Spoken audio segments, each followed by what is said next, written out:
Estamos en el primer video acerca del curso de cálculo integral. En este video o a lo largo de todo el curso vamos a hablar acerca de las integrales.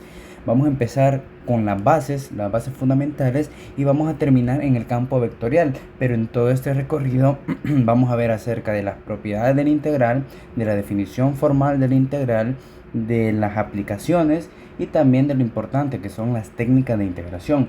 Todo esto como un curso universitario. En todos estos temas se ven y nos vamos a apoyar en dos libros, en el cálculo de toma de una variable y el de trascendentes tempranas. Entonces vamos a empezar. Primero, lo importante es tener la base de que es una integral, por lo cual el primer tema que nosotros vamos a ver es la definición formal de la integral definida, por lo cual vamos a anotar por acá la definición formal. Bien, para esto pensemos que una integral, hay dos tipos de integrales que nosotros tenemos que tener en cuenta. Y en este curso nosotros vamos a tomar uno de estos, pero independientemente una se relaciona con la otra. La integral nosotros podemos decir que hay del tipo que es la integral definida y está la integral indefinida. ¿Cuál es la diferencia? En la integral definida, que es esta de acá arriba, lo que nosotros vamos a encontrar es un valor numérico. ¿Por qué? Porque aquí vamos a estar midiendo, contabilizando. Puede ser áreas, volúmenes, fuerzas o trabajo. En el área definida, en el integral definida, nosotros vamos a tener un valor numérico. Y en la integral indefinida, lo que nosotros vamos a tener es una expresión en función de la variable que nosotros estemos ocupando. Es decir, vamos a encontrar una ecuación que es una función a la cual se le llama antiderivada. Pero no es que sean totalmente diferentes, sino que son complementos. Lo que pasa es que en la integral indefinida no encontramos un valor numérico, sino que encontramos una expresión, mientras que en la integral definida sí encontramos un valor numérico. Un claro ejemplo es que si hablamos de la integral de x al cuadrado de x, ¿cómo sé que es indefinida o definida? Porque aquí deberían de aparecer unos numeritos a los cuales se les denomina límites de integración.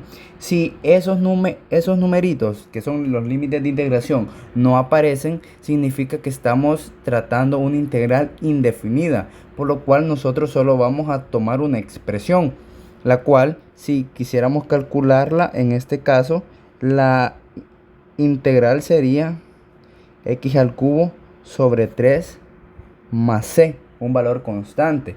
Y si nos damos cuenta, acá no estamos encontrando un valor numérico, sino que estamos encontrando una función, la función de partida, a la que se le llama antiderivada, integral o la primitiva.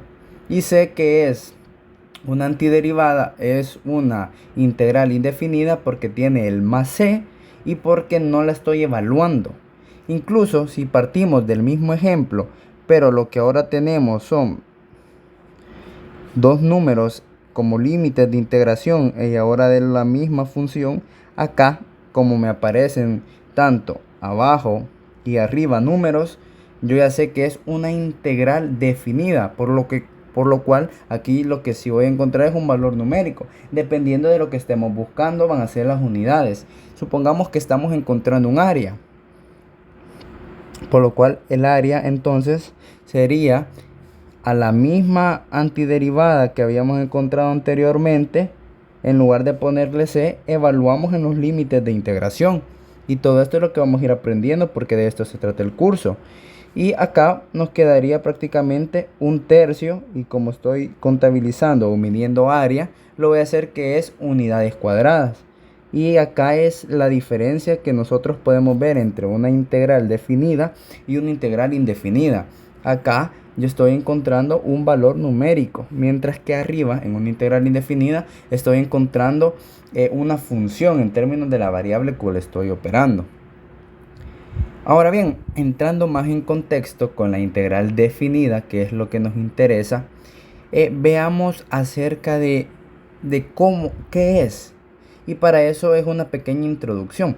Desde siempre, desde los antepasados hasta la actualidad, siempre hemos tratado de medir cosas.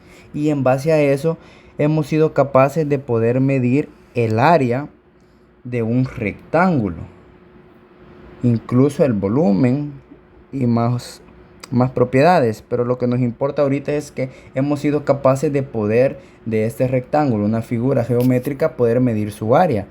Para eso necesitamos la base y la altura, y el área, por lo tanto, sería igual a la base por la altura. Y aquí encontramos el área de la región. Hemos sido capaces también de poder encontrar el área de un cuadrado, sabiendo sus lados que son iguales. El área sería lado al cuadrado, y así con más figuras geométricas, pero hemos sido capaces de poder contabilizarlas. Ahora bien, surge la duda: si yo tengo en el plano cartesiano XY en 2 dimensiones, XY, una función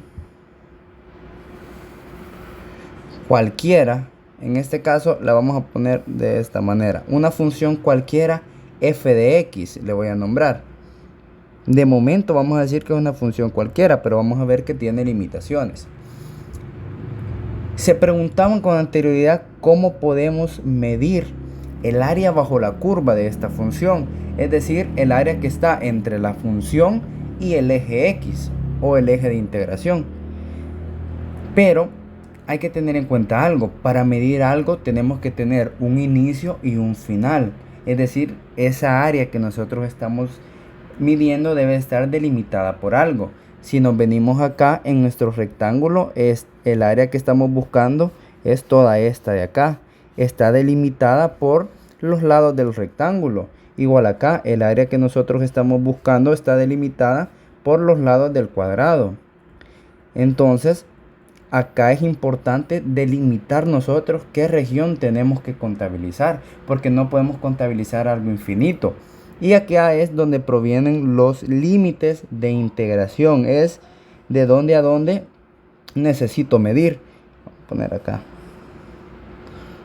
se me fue, vamos a poner por acá, es de dónde a dónde necesito medir, y a estos límites se les conoce como límites de integración o el intervalo general de integración. Al límite inferior, que es donde comenzamos, se le denomina A, que es el menor valor, y al límite superior, que es donde terminamos, se le denomina B, que es el límite superior. Y ahora aquí, con métodos que ya vamos a ver cómo se hace, ya podríamos saber cuál es el área de toda esta región delimitada por los límites de integración y que está entre el eje X o el eje de integración, porque también puede ser en Y la función de interés, esta función f de x, que la vamos a hacer más bonita por acá, f de x, de esta manera. Pero antes de entrar en esta función, veamos una más fácil, que también existen casos.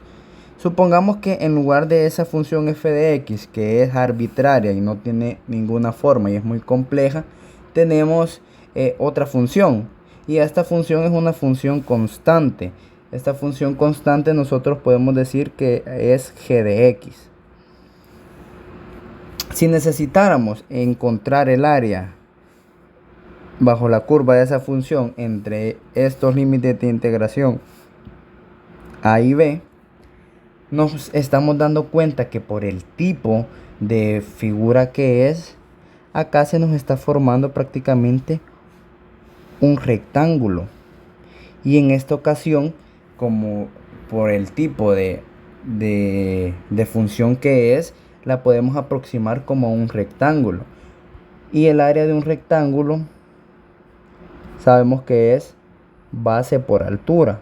En este caso le voy a poner área, solo la letra A. ¿Cuál es la base? Bueno, la base es saber esta distancia que hay acá, y para saber esa distancia, que es la base, sería b menos a, y eso me daría esta región de aquí. esa resta.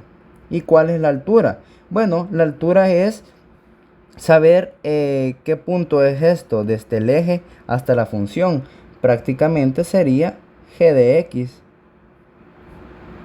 Y acá yo ya tendría el área. ¿Por qué? Porque ya me darían valores de a y b y me darían una función constante. Puede decir que y, esta puede ser igual siempre a 7 o a cualquier otro valor. Entonces ya tengo un valor para mi área.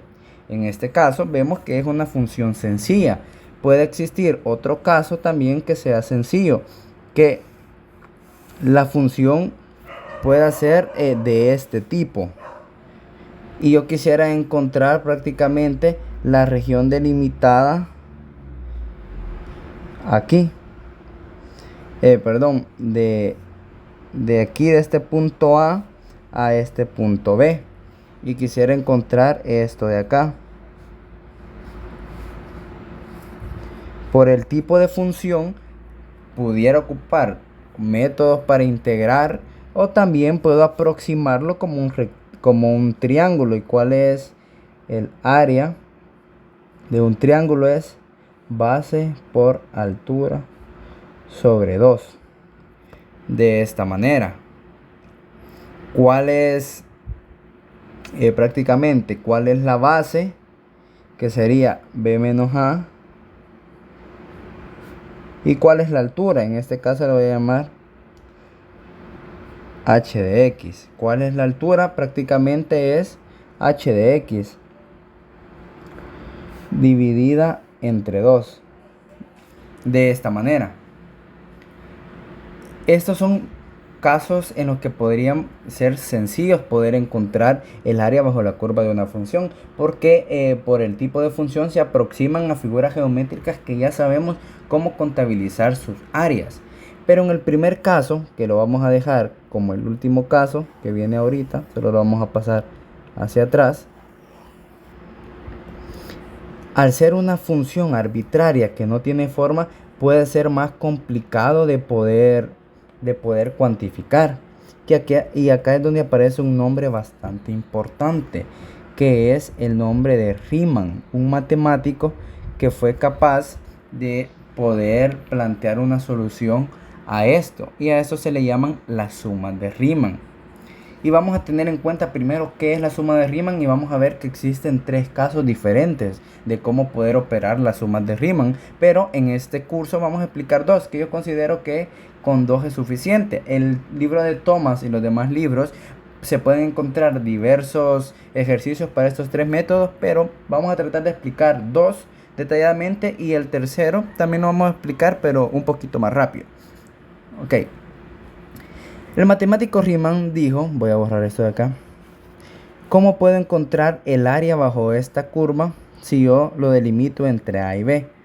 Bueno, dijo él, lo que voy a hacer es, voy a ponerlo por acá, lo que voy a hacer es el intervalo general, es decir, de A a B, lo voy a dividir en pequeños subintervalos. Y estos subintervalos los voy a elevar de forma que parezcan rectángulos, es decir, de esta manera, es decir, que parezcan rectángulos.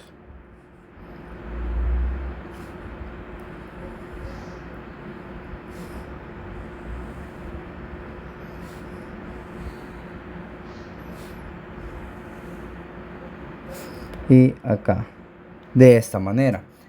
Ahora bien, ¿qué es lo que voy a hacer?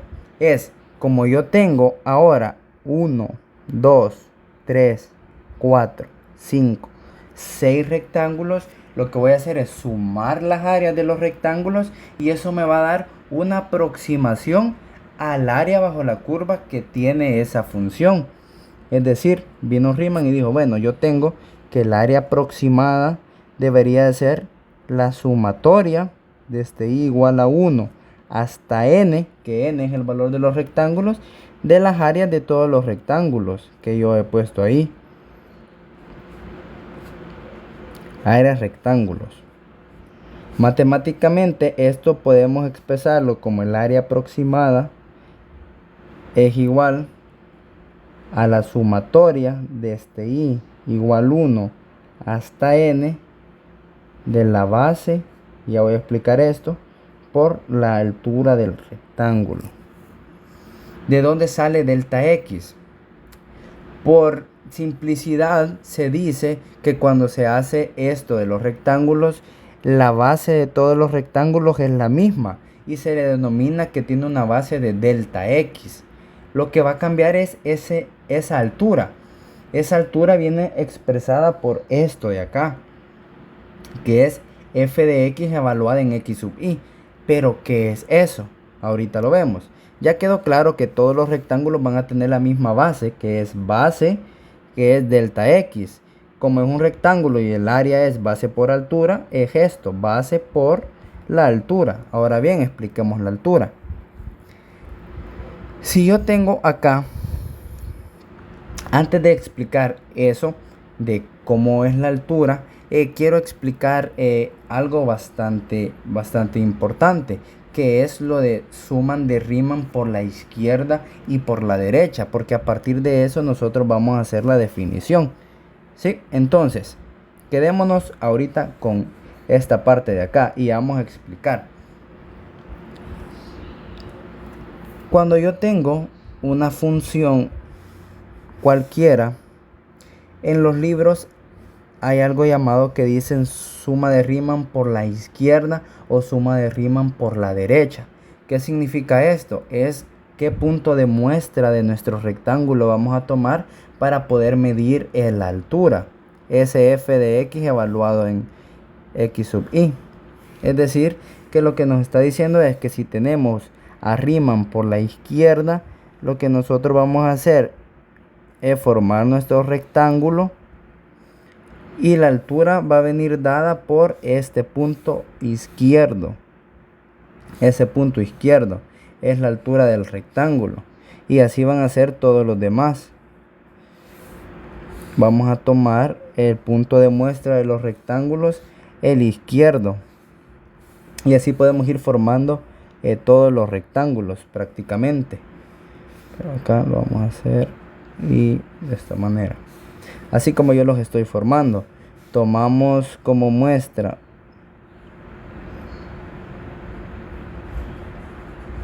el rectángulo, el punto izquierdo, y etcétera, y así vamos haciéndolo de esta manera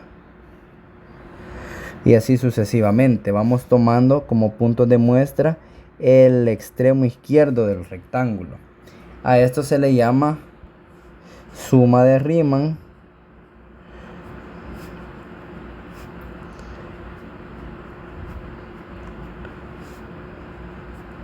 por la izquierda. Suma de Riemann por la izquierda. Vamos a tener en cuenta también que cuando estamos haciendo para esta función el suma de Riemann por la izquierda, vemos que este valor del rectángulo queda fuera del área bajo la curva, y lo estamos tomando en cuenta también porque nosotros al hacer la suma de todos los rectángulos estamos tomando en cuenta la totalidad del rectángulo, y cada rectángulo vamos viendo que queda una parte de este rectángulo fuera, pero cada vez va disminuyendo esta parte. A medida que hay más rectángulos, esto va disminuyendo hasta un punto donde ya queda dentro. A esto de acá se le denomina que es una sobreestimación. Para esta función, al hacerlo por la izquierda, me da una sobreestimación. Una sobreestimación. Y ahora también existe lo mismo de la suma de Riemann, pero por la derecha. Y es la misma analogía y vamos a ocupar la misma función. Lo que pasa ahora es que la altura del rectángulo va a venir dada por un extremo derecho del rectángulo y no por un extremo izquierdo. Simplemente esa es la diferencia. Ahora yo voy a tener un rectángulo que va a chocar con la función con su extremo derecho, y a partir de ahí yo voy contabilizando la altura. Y acá como lo estoy haciendo, Ya más después se va a notar mediante vamos subiendo cuál es la diferencia. De esta manera.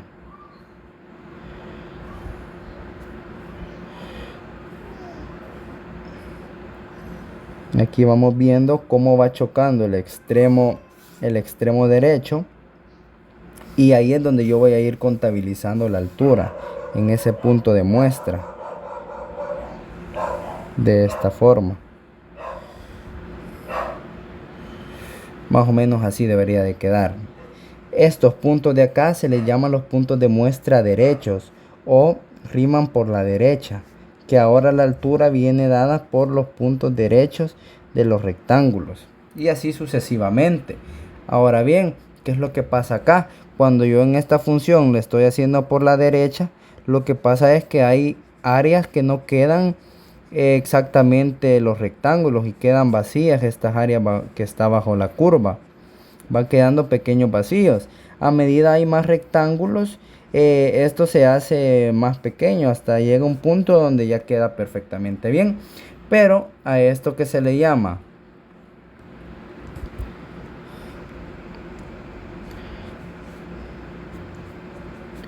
suma de Riemann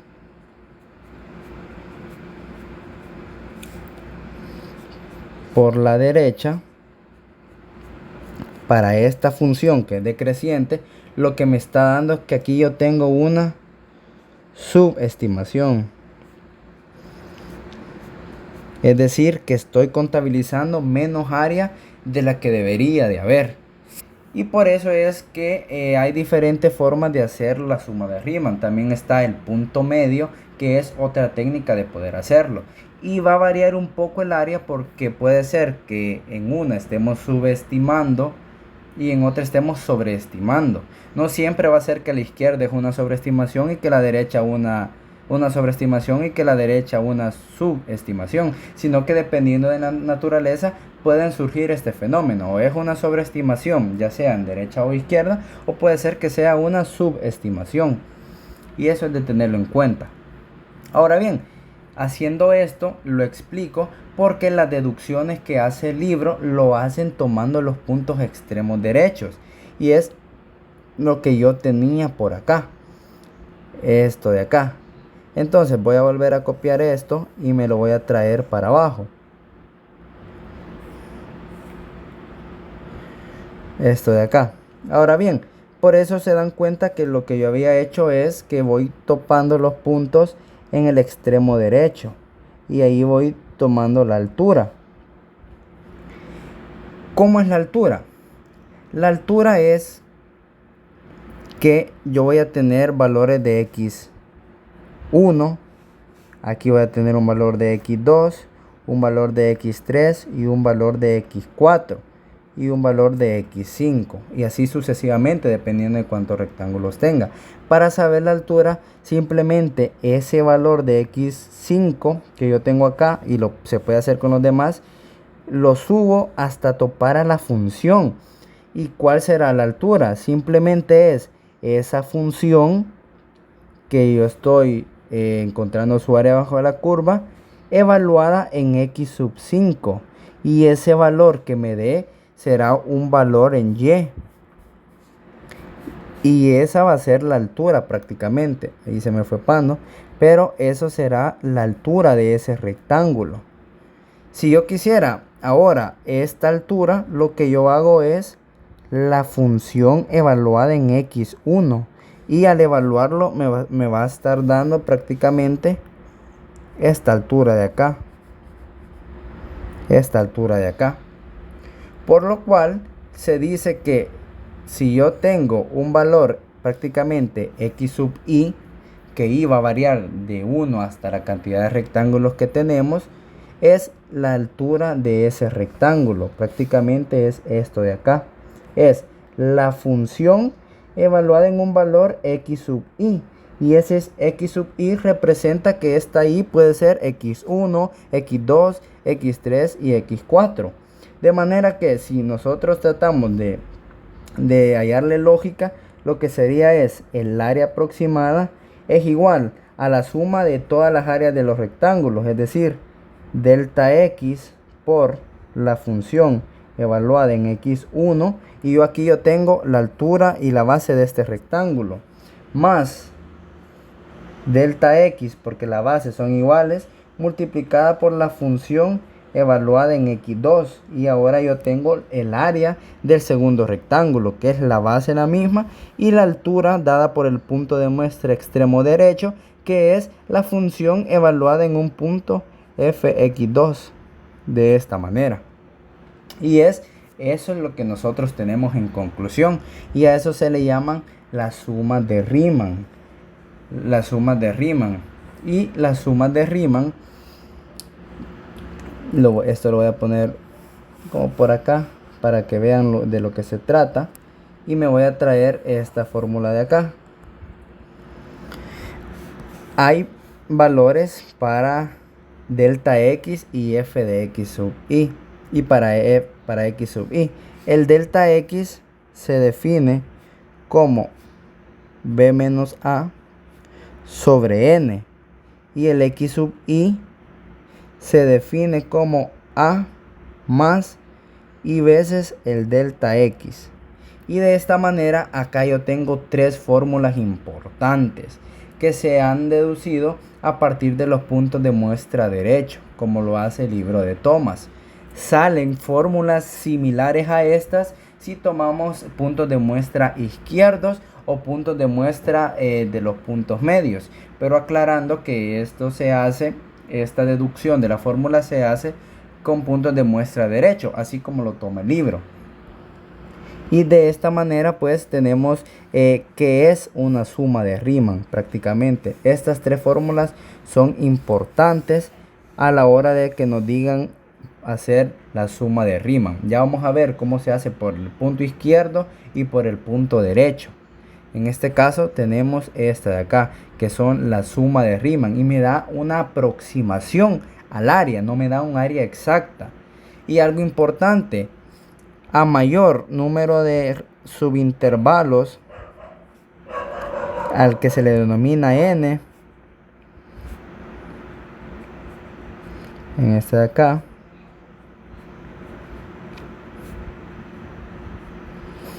mejor es la aproximación al área.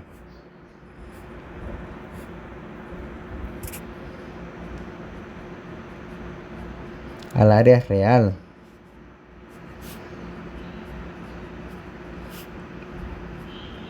Y con esto podemos partir de la definición formal de la integral definida, a la cual también se le suele llamar como el límite de la suma de Riemann. ¿Por qué?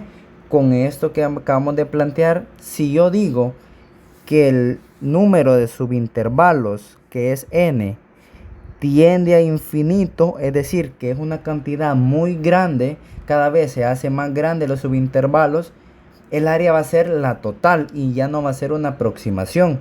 Matemáticamente, yo puedo decir que si yo tengo el límite cuando n tiende a infinito de la sumatoria de las áreas de todos los rectángulos, desde i igual 1 hasta n, que es el número de subintervalos, de la base por la altura de los rectángulos.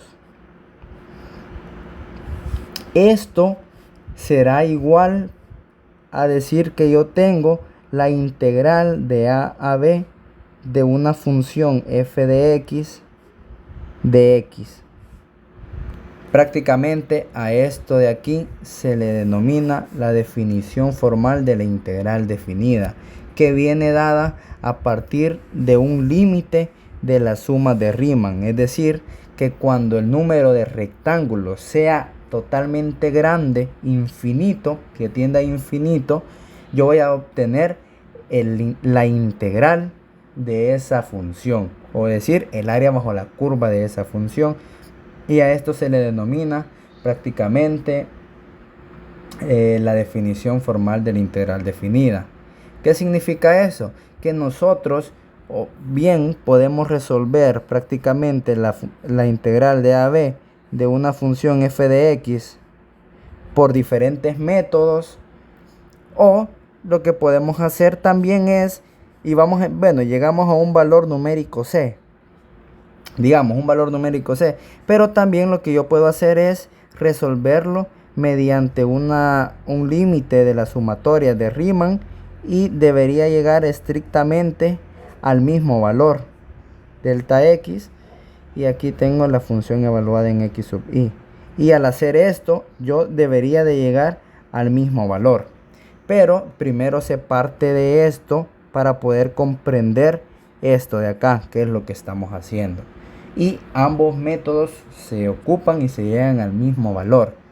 ¿Por qué? Porque tener esto de acá prácticamente es lo mismo a tener esto de acá. Es decir, esta igualdad se cumple y ambos van a dar como resultado un valor numérico C. De esa manera. Es lo que tenemos. Para terminar el video y que no se haga más largo, aquí tengo un ejemplo de qué es lo que estamos viendo. Acá tenemos una calculadora de suma de Riemann. Estamos viendo que esta calculadora me dice cómo quiero los puntos de muestra. Si le doy izquierdos, vemos que el rectángulo viene dado por la altura del rectángulo por los puntos izquierdos. Si le damos derecho, los puntos vienen dados por el extremo derecho del rectángulo. Y vemos que ya tenemos una función y tenemos n, que es el número de particiones. Si ahora yo le pongo 8, se van a poner 8 rectángulos. Si ahora yo en lugar de 8 le pongo 88, se van a poner 88 rectángulos. Y vamos viendo que a medida van aumentando la cantidad de rectángulos, una subestimación o una sobreestimación va desapareciendo y llegamos al área exacta. Y por eso, al poner un número muy grande que se dice que tiende al infinito, si ponemos 1000, ojalá no se bugue esto, es prácticamente el área sombreada, el área total, el área bajo la curva. Y es por eso que la definición formal parte del límite de la suma de Riemann. Y eso es en general una integral. La suma de pequeñas particiones a muchas particiones es el área exacta. Y la suma de Riemann es exactamente eso.